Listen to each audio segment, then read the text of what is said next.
Ini dunia, ad-dunia sijnun mu'min, penjara bagi orang beriman. Wa jannatun kafir, dan surga bagi orang-orang kafir. Nah, kita ini hidup di penjara. Bagaimana hidup di penjara? Nggak bebas. Kalau orang-orang yang mengingkari Allah, nggak ada aturan, macam mana? Dia mau makan apa aja boleh. Coba, bagaimana orang begini? Nikah nggak perlu, zina aja. Mau mabuk dia mabuk. Mau korupsi dia korupsi. Apa urusan sama dia? Nggak ada urusan. Akhirat nanti. Apalagi dia bilang akhirat cuman ramalan-ramalan saja.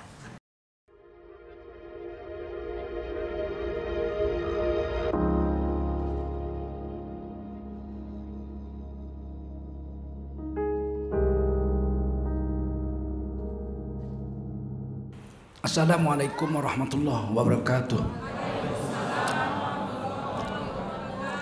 Hamdan wa syukran lillah, wa salatan wa salaman ala rasulillah, wa ala alihi wa sahbihi wa mawalah.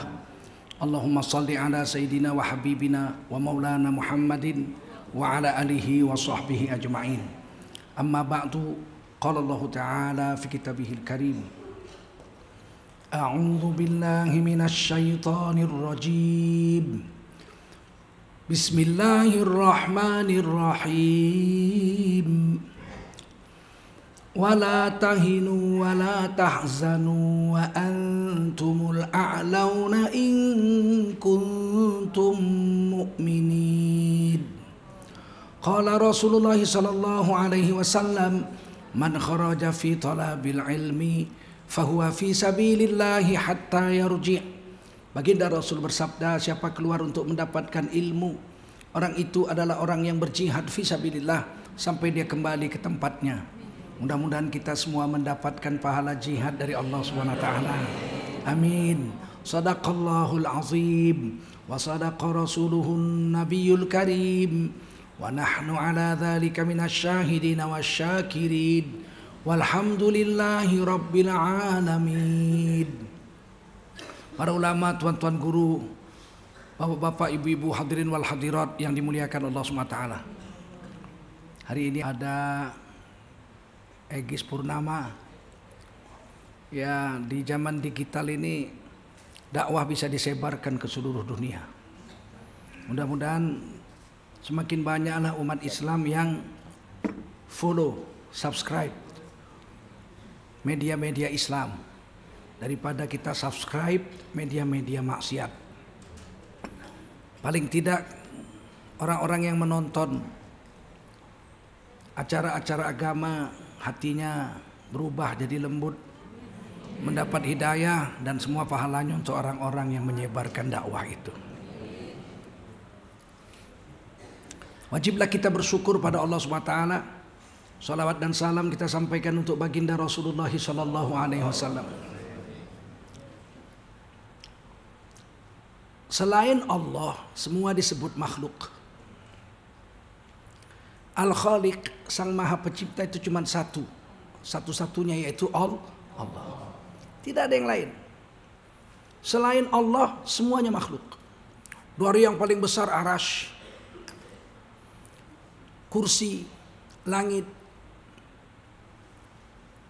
alam semesta, galaksi, tata surya kita, bumi, sampai makhluk satu sel, mikroba, semuanya disebut makhluk. Al-Khaliq hanya satu, Allahu Akbar, satu-satunya. Dari 18.000 jenis makhluk, yang paling agung dan paling mulia adalah manusia. Laqad karramna bani Adam. Sungguh kami Allah telah memuliakan anak cucu Nabi Adam, yaitu manusia.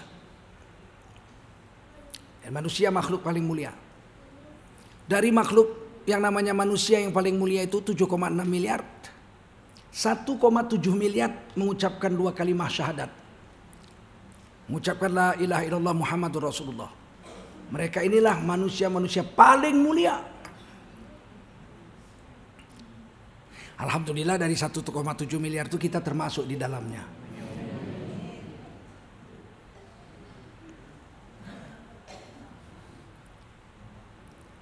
Kemuliaan orang beriman tidak ada bandingannya dengan makhluk yang lain.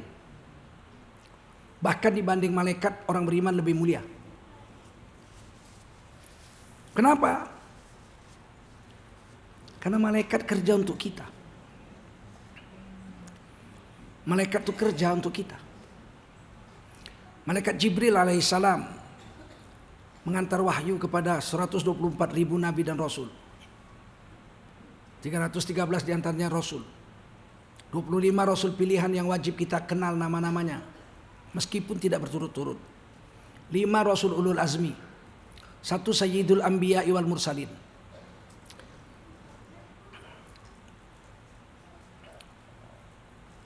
Semua makhluk Allah itu orang beriman paling mulia. Malaikat kerja untuk manusia. Malaikat Jibril antar wahyu kepada Nabi Muhammad SAW.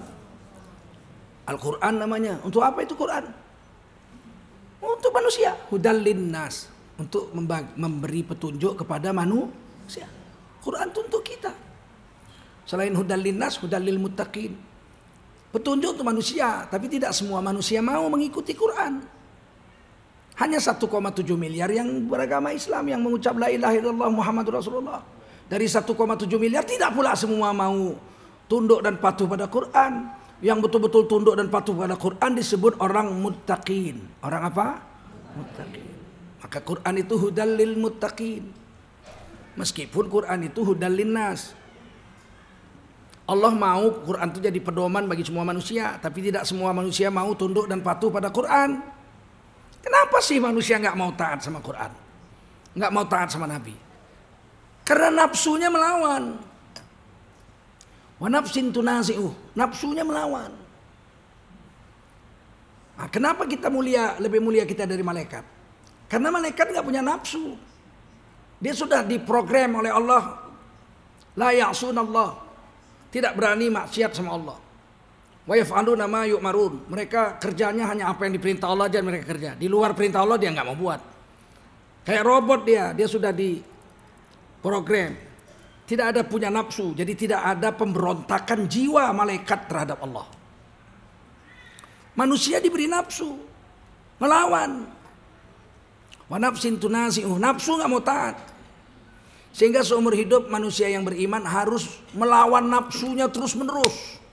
Nafsu itu harus ditekan supaya siang malam dia mau mentaati Allah Subhanahu wa taala. Sampai satu saat nanti nafsu itu tidak berdaya lagi. Betul-betul sudah tunduk dan patuh. Itu tingkatnya nafsunya disebut nafsul mutmainnah. Apa namanya? Nafsul mutmainnah. Ya ayyatuhan nafsul mutmainnah turji'i. Irji'i ila rabbiki radiyatan mardiyah fadkhuli fi ibadi wadkhuli jannati. Rupanya masuk surga yang dipanggil bukan orang. Enggak dibilang ya ayuhan nas udkhulul jannah, manusia masuk surga, enggak ada ayatnya. Ya ayyuhalladzina amanu udkhulul jannah, orang beriman masuklah surga, enggak ada ayatnya. Tapi ya ayyatuhan nafsul mutmainnah, hai nafsu yang terkendali. Jadi yang dipanggil itu nafsunya. Kalau kamu sudah terkendali dengan iman dan takwa, hanya berbuat menurut aturan Allah dan Rasul saja, nggak mau yang lain-lain, nafsunya udah nggak liar lagi. Tapi perjuangannya berapa lama itu? Berpuluh tahun. Irji'i ila rabbik. Datanglah kepada Tuhanmu. Radiyah, dengan ridho. Tidak akan mau ridho tunduk dengan aturan Allah dan Rasul kalau nafsunya belum mutmainnah. Kalau nafsunya masih nafsu bejat, nafsul amarah, nafsul lawamah, nggak mau. Memang harus dipaksa dia. Kalau kamu sudah bisa punya nafsul mutmainnah, kita sudah dapatkan nafsul mutmainnah dengan latihan bertahun-tahun, mentaati Allah, mentaati Allah, mentaati Allah. Kalau sekali-sekali keluar jalur melawan Allah, balik, tobat, nangis, rujuk. Sehingga akhirnya nafsu itu betul-betul terkekang dengan aturan Allah. Kalau kamu sudah punya nafsul mutmainnah, diceritakan oleh Allah di Quran, baru kita mau mendatangi Allah dengan ridho.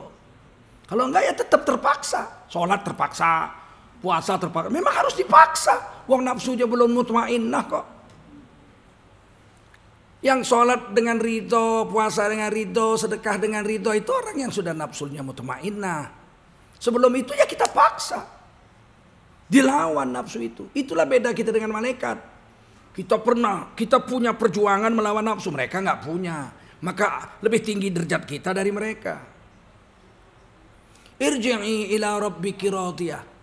Mardiyah, kalau kamu datang dengan ridho kepada Allah karena nafsu kita ini sudah mutmainnah, baru Allah ridho kepada kita. Jadi memang kita dulu yang ridho sama Allah, baru Allah ridho sama kita. Fadkhuli fi ibadi. Masuklah kamu dalam golongan hamba-hambaku yang diridhoi Allah. Wadkhuli jannati. Masuklah ke surgaku. Siapa yang masuk surga? Nafsul mutmainnah. Kita berharap mati sampailah kita paling tidak nafsul mutmainnah, paling tidak. Kalaupun nggak sampai situ, wala tamutunna illa wa antum muslimin. Paling tidak jangan ngelawan lah sama aturan Allah. Jangan ngelawan lah, nggak kita buat apa, kita fasik, ya tapi tidak kafir. Berharaplah kita sangka baik sama Allah. Mudah-mudahan sebelum mati dianugerahkan pada kita nafsul mutmainnah. Nah malaikat itu kerja untuk kita. Malaikat Jibril antar risalah dari Allah untuk kita. Malaikat Mikail cari rezeki. Rezeki siapa? Rezeki kita. Yang jauh didekatkan, yang di bumi ditumbuhkan, yang di langit diturunkan, yang di dekat dimasukkan ke mulut kita. Siapa yang atur itu semua? Malaikat. Siapa namanya? Mikail. Dia kerja untuk kita. Kiraman katibin catat amal. Amal siapa? Amal kita. Orang kafir gak dicatat buat apa? Orang kafir gak dicatat karena gak dibongkar di akhirat. Gak diperlukan itu catatan amal orang kafir. Orang kafir itu kalau berbuat baik di dunia langsung dibalas di dunia, habis impas. Gak ada perhitungan di akhirat. Wa ma lahu fil akhirati min khalaq. Di akhirat gak dapat perhitungan apa-apa, nol. Mereka akan nuntut sama Allah. Kan kami pernah berbuat baik, pernah sedekah, pernah nolong orang.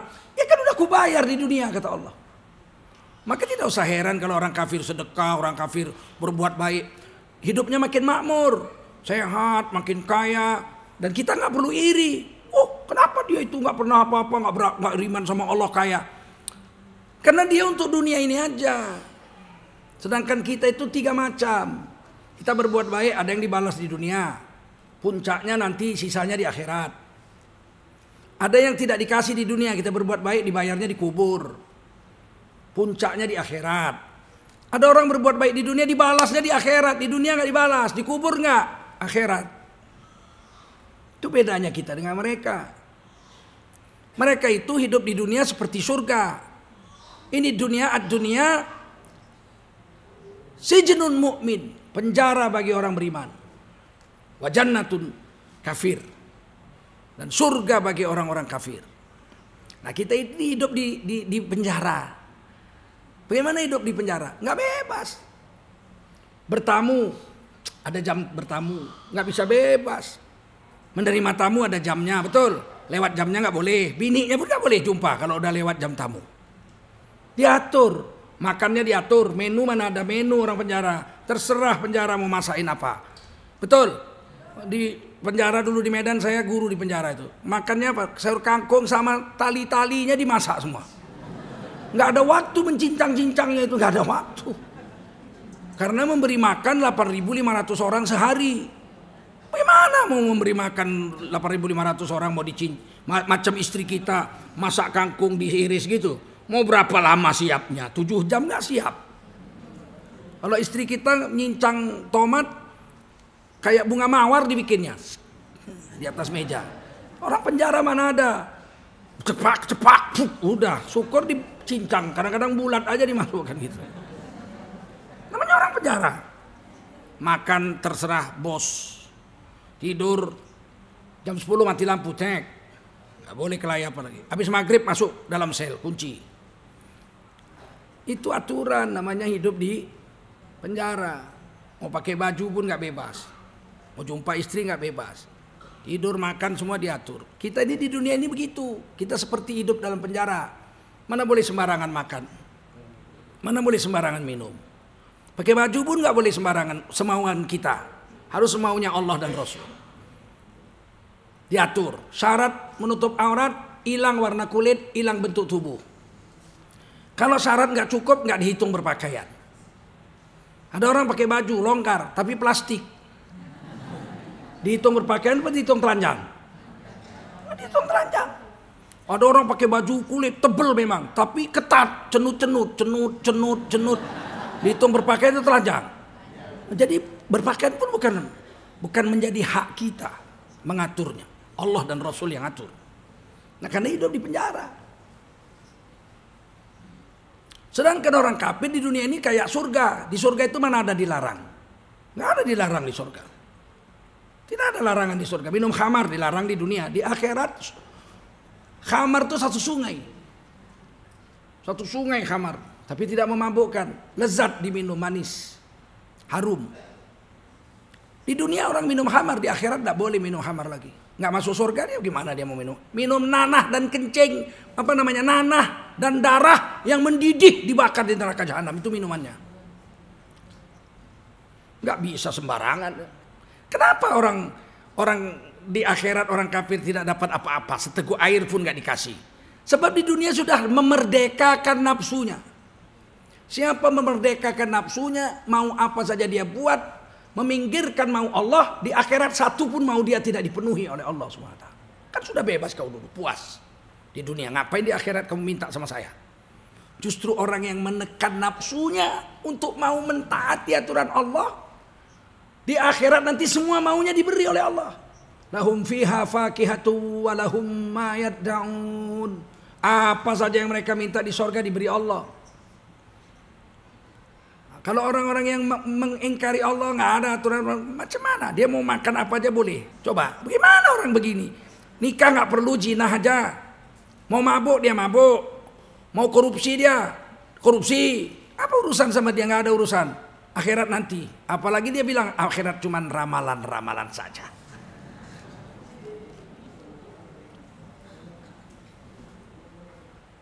Paham sampai sini? Bedanya kita dengan malaikat, kita berjuang mati-matian untuk mentaati Allah melawan nafsu. Sementara malaikat mentaati Allah, nggak ada lawannya. Memang begitu aja dia diprogram untuk taat sama Allah. Ada malaikat yang diciptakan Allah untuk tawaf di Baitul Ma'mur. Dari mulai hari diciptakan dia tawaf sampai hari kiamat tawaf terus nggak berhenti. Nggak ada kerja lain. Nggak sholat, nggak apa ada kerja lain. Tawaf aja sampai hari kiamat. Makanya manusia lebih tinggi. Sekarang saya tanya, mana lebih tinggi derajat malaikat dengan orang beriman? Orang beriman.